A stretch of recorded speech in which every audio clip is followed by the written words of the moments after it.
Moin, moin und herzlich willkommen bei Santory. Schön, dass du da bist. Ja, Leute, vor circa 1,5 Wochen habe ich ja ein Unboxing und auch meinen ersten Eindruck zu Paragon von Initio veröffentlicht. Und heute möchte ich euch so meinen abschließenden Eindruck, mein Fazit zu Paragon mitteilen. Im Großen und Ganzen hat sich mein Eindruck auch nicht verändert, aber es gibt so 2, 3, ja, ich nenne es jetzt einfach mal Neuigkeiten. Und ich kann natürlich jetzt auch was zu der Haltbarkeit und zu der Sillage sagen. Dann legen wir am besten mal los. Also die Kopfnote ist wie im ersten Eindruck auch für mich aromatisch. Ich hatte da ja vor allem den Salbei und den Lavendel erwähnt. Tatsächlich nehme ich jetzt auch etwas mehr die Bergamotte wahr. Also es ist nicht nur aromatisch, sondern tatsächlich auch eine recht frische Kopfnote. Die Kopfnote hat mir ja im ersten Eindruck gefallen. Ich hatte ja gesagt, dass sie schön ist, aber ich hatte ja auch gesagt, dass sie mich nicht zu 100% abgeholt hat.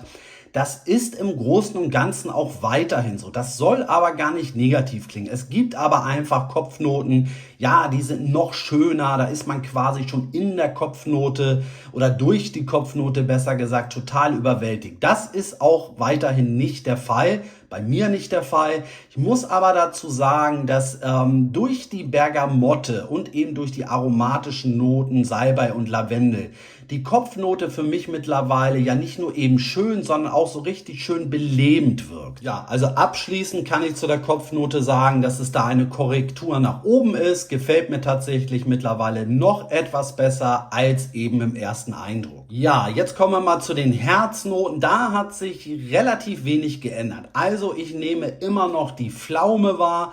Und wie auch im ersten Eindruck ist für mich die Pflaume nie zu süß. Natürlich ist es eine gewisse, ja, Fruchtsüße, die dieser Duft hat. Aber nichtsdestotrotz empfinde ich persönlich die Pflaume nicht allzu süß. Was ich jetzt aber, ja, für anders empfinde, ist auf jeden Fall eine gewisse Cremigkeit, die ich wahrnehme. Man könnte schon fast sagen, eine, ja, leichte Pudrigkeit. Das ist für mich so eine Art Moschusnote, die man unter anderem eben auch von anderen Initio-Düften kennt. Also die Cremigkeit habe ich am Anfang so nicht wahrgenommen. Da muss ich ganz ehrlich sagen, das hat sich bei mir nach mehrmaligen Tragen tatsächlich verändert. Und meiner Meinung nach sorgen hier 3 Duftnoten für diese, ja, beschriebene Cremigkeit. Das ist eben auf der einen Seite die Pflaumennote, also eine gewisse Fruchtsüße und Cremigkeit, die die Pflaume mit sich bringt. Dann haben wir aber eben auch Palo Santo, also ein Holz, was immer so ein bisschen leicht süßlich und teilweise auch so leicht harzig riecht. Also das passt sich dann eben ideal dieser Pflaumennote an, dieser Süße der Pflaume an.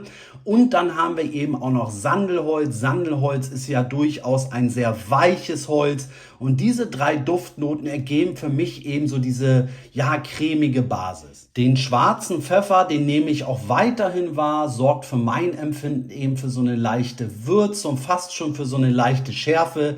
Ist so eine, ja, kontrastreiche Duftnote eben zu der beschriebenen Cremigkeit. Und im Drydown nehme ich dann auch noch etwas Oud wahr. Das dauert allerdings, das sagte ich auch im Ersteindruck. Also ich nehme teilweise so eine ganz leichte Oud-Note erst nach 1 bis 2 Stunden wahr. Es ist immer unterschiedlich. Ich muss aber auch dazu sagen, dass für mein Empfinden die Oud-Note wirklich eher so im Hintergrund ist und ab und zu mal so aufblitzt. Also es ist absolut keine Duftnote, die irgendwie präsent ist. Ja, dann fasse ich noch einmal mein Update, also im Vergleich jetzt zum Ersteindruck zusammen.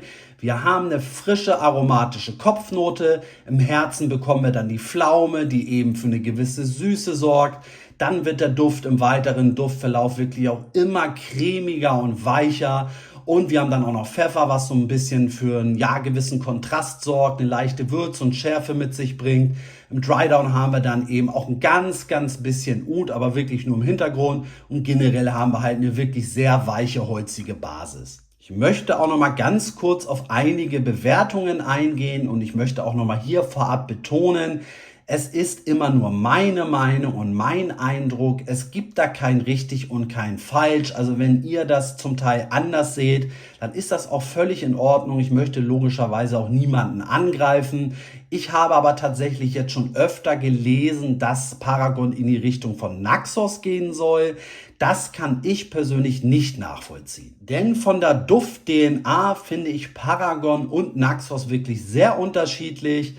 Wo ich so grundsätzlich mitgehe, ist, dass Paragon natürlich eine gewisse Süße hat, eben durch die Pflaume. Naxos hat eine gewisse Süße durch Honig. Paragon ist cremig. Man kann ja auch durchaus sagen, dass Naxos weich und cremig ist. Also da sehe ich eben so gewisse, ja, sehr entfernte Parallelen. Aber nichtsdestotrotz sind das für mich zwei ganz unterschiedliche Düfte. Und einige empfinden dann auch noch eine gewisse Ähnlichkeit zu Rehab aus dem Hause. Auch das sehe ich anders. Ich empfinde eine gewisse Grund-DNA, die so in allen Initio-Düften vorhanden ist. Es geht so tendenziell halt immer so in eine bestimmte Richtung. Da sehe ich eben so eine gewisse Ähnlichkeit. Ja, aber darüber hinaus sehe ich tatsächlich relativ wenig Parallelen zu Rehab. Rehab ist für mein Empfinden auch nochmal deutlich würziger. Aber jeder empfindet das auch anders und das ist auch völlig in Ordnung. Wie gesagt, es gibt da kein richtig und kein falsch. Das macht das ganze Thema Parfums ja auch so spannend und interessant. So, dann nochmal ganz kurz etwas zu der Haltbarkeit und zu der Sillage. Die Haltbarkeit ist grundsätzlich in Ordnung. Ich komme immer so circa auf 9 Stunden, mal etwas weniger. Das ist aber okay. Die Sillage ist an mir zumindest weniger intensiv. Man hat zwar eine gewisse Duftaura um sich herum, man wird auch wahrgenommen, aber die Sillage empfinde ich trotzdem im Großen und Ganzen für eher schwach. Abschließend möchte ich jetzt noch mal etwas zu den Konditionen sagen. Und zwar habe ich für Paragon 240 € gezahlt. Ich habe mir diesen Duft in einem großen Berliner Kaufhaus gekauft. Im Internet werdet ihr Paragon bestimmt etwas günstiger finden. Und sind die 90 ml denn tatsächlich 240 € wert? Das ist natürlich immer Ansichtssache. Das sieht ja jeder anders. Ich muss ehrlich sagen, ich bin da noch so ein bisschen zwiegespalten.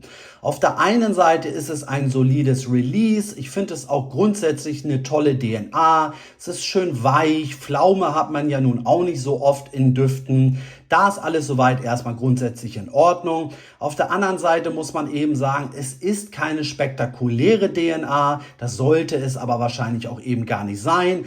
Die Haltbarkeit ist zwar in Ordnung, aber die Sillage lässt so ein bisschen zu wünschen übrig, beziehungsweise schwächelt ein bisschen. Und deshalb bin ich mir noch gar nicht so sicher, ob das wirklich so ein Release ist, was man haben muss.